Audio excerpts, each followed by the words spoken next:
நான் முன்னாடி ஒர்க் பண்ண கம்பெனியில் இந்த ஒரு இமெயில் ஸ்ட்ராட்டஜி மூலயமா தான் மந்த்லி 1,30,000 சர்வீஸ் காஸ்ட் பே பண்ணுற கிளைண்டோட டீலை க்ளோஸ் பண்ணாங்க.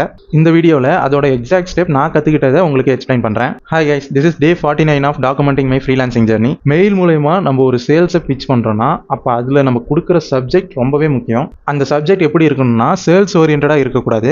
கிளைண்ட்டுக்கு ஒரு கியூரியாசிட்டியை கிரியேட் பண்ணுற மாதிரி இருக்கணும். செகண்ட் ஸ்டெப், கிளைண்ட்டுக்கு ஒரு பர்சனலைஸ்டு மெசேஜ் கிரியேட் பண்ணாதான் அவங்களோட அட்டென்ஷனை கிராப் பண்ண முடியும். எக்ஸாம்பிளுக்கு அவங்களோட நேம் யூஸ் பண்றது, அவங்களோட பிசினஸ் நீஷை அட்ரஸ் பண்றது, அந்த மாதிரி. அடுத்து இதுதான் முக்கியமான பிளேஸ். இந்த லைன்ல நீங்க அவங்களுக்கு மெயில் சென்ட் பண்றதுக்கு முன்னாடி அவங்க பிசினஸை பத்தி நீங்க டீட்டெயிலா அனலைஸ் பண்ணிட்டீங்க அப்படின்றத அவங்களுக்கு தெரியற மாதிரி சென்டென்ஸ் ஃப்ரேம் பண்ணணும். லைக் உங்க வெப்சைட்ல இந்த ஒரு ப்ராப்ளம் இருக்கு, இந்த ப்ராப்ளத்தை நான் இந்த டைம் பீரியடுக்குள்ள சால்வ் பண்ணிடுவேன். அப்படி சால்வ் பண்ண முடிஞ்சதுன்னா உங்களோட சேல்ஸ் டிராஸ்டிக்கா இம்ப்ரூவ் ஆகிறத நீங்களே பார்க்க முடியும் அப்படின்ற மாதிரி ஃப்ரேம் பண்ணணும். ஃபைனலா ஒரு கால் டு ஆக்ஷன் கொடுக்கணும். லைக் இதை பத்தி நான் டீட்டெயிலா உங்களுக்கு எக்ஸ்பிளைன் பண்ணணும்னு நினைக்கிறேன். ஸோ இன்ட்ரெஸ்ட் இருந்ததுன்னா உங்களோட அவைலபிள் டைமை சொல்லுங்க, நம்ம டீட்டெயிலாக டிஸ்கஸ் பண்ணுவோம். இந்த மாதிரி சொல்லணும். ஸோ இந்த ஃபார்மேட்டில் மெயில் அனுப்பி தான் நான் ப்ரீவியஸாக ஒர்க் பண்ண கம்பெனி ஒரு டீலை க்ளோஸ் பண்ணாங்க.